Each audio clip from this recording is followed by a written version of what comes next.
નમસ્કાર, હિન્દુસ્તાન की धरोहर ન્યૂઝમાં આપનું સ્વાગત છે। હું આપની સાથે સોનાલી મોરે વાત કરવી છે પંચમહાલ જિલ્લાના કાલોલ તાલુકાના વેજલપુર ખાતે વેજલપુર પોલીસ સ્ટેશનમાં મુસ્લિમ સમાજ દ્વારા પોલીસ સ્ટાફ દ્વારા આજ રોજ શાંતિ સમિતિની મીટિંગ યોજવામાં આવી હતી। આ અગાઉ આવનારી 7 તારીખે બકરા ઈદનો જે તહેવાર છે તે તહેવારને લઈ મુસ્લિમ સમાજના આગેવાનો સાથે પોલીસ સ્ટાફના જવાનોએ શાંતિ સમિતિની મીટિંગ યોજી હતી। કાલોલ તાલુકાના વેજલપુર પોલીસ સ્ટેશનમાં આજરોજ પોલીસ ઇન્સ્પેક્ટર એમ.બી. મોઢવાડિયાની અધ્યક્ષતામાં શાંતિ સમિતિની બેઠકનું આયોજન કરવામાં આવ્યું હતું, જેમાં વેજલપુર અને એરાલ ગામના મુસ્લિમ સમાજના આગેવાનો હાજર રહ્યા હતા।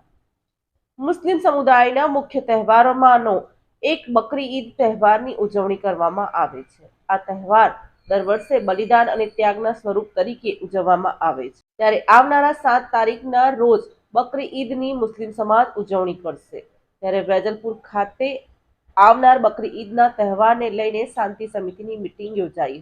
વેજલપુર ગામમાં શાંતિ બની રહે અને દરેક તહેવારોની ઉલ્લાસભેર ઉજવણી કરવામાં આવે તેવી અપીલ કરવામાં આવી હતી અને મુસ્લિમ સમાજને ઈદની શુભેચ્છાઓ પાઠવવામાં આવી હતી। ઈદના તહેવાર દરમિયાન કોઈ પણ અનિચ્છનીય બનાવ ન બને તેવી તકેદારી રાખવાનું જણાવ્યું હતું અને ઈદના તહેવારના દિવસે પોલીસ દ્વારા કાયદો અને વ્યવસ્થાના ભાગરૂપે બંદોબસ્તમાં પોલીસ પણ હાજર રહેશે તેવું જણાવવામાં આવ્યું હતું।